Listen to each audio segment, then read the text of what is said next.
Like it's Don Airy here. Like I said, some stories are true and some are false and some are in between. But I'm telling you honestly, this one actually happened just the way I'm telling you how it happened. We used to take our vacations when I was a teenager with the Morton family, Louis and Rita Morton, up in New Portland, Maine, which is about an hour and a half, an hour and 45 minutes north of Portland. That's why they call it North New Portland. It's actually 3 villages: East New Portland, West New Portland, and North New Portland.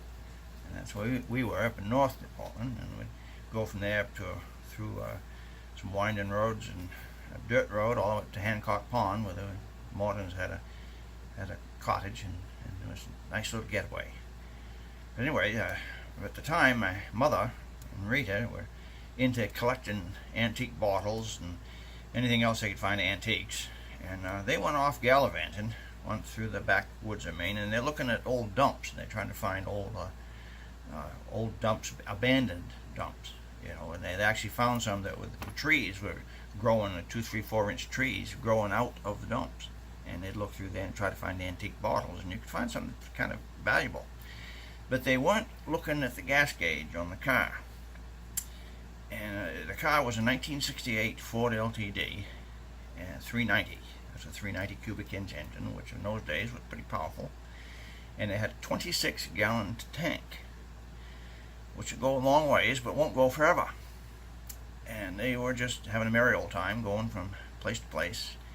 And suddenly they realized how far away from town they were, and they decided they better beat feet back to town and see if they can get gassed up. Well, they rolled into town and to the one gas station in North New Portland on fumes.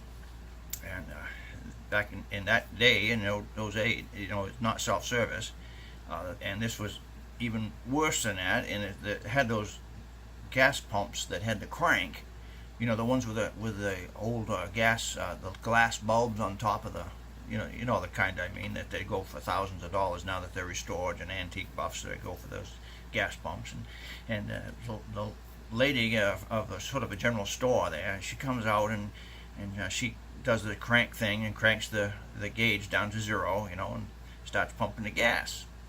And she's talking with my mother and Rita, and the pump keeps going and keeps going and keeps going, and she's looking at the gauge, and she, into that 26-gallon tank, she pumps 25.7 gallons of gas.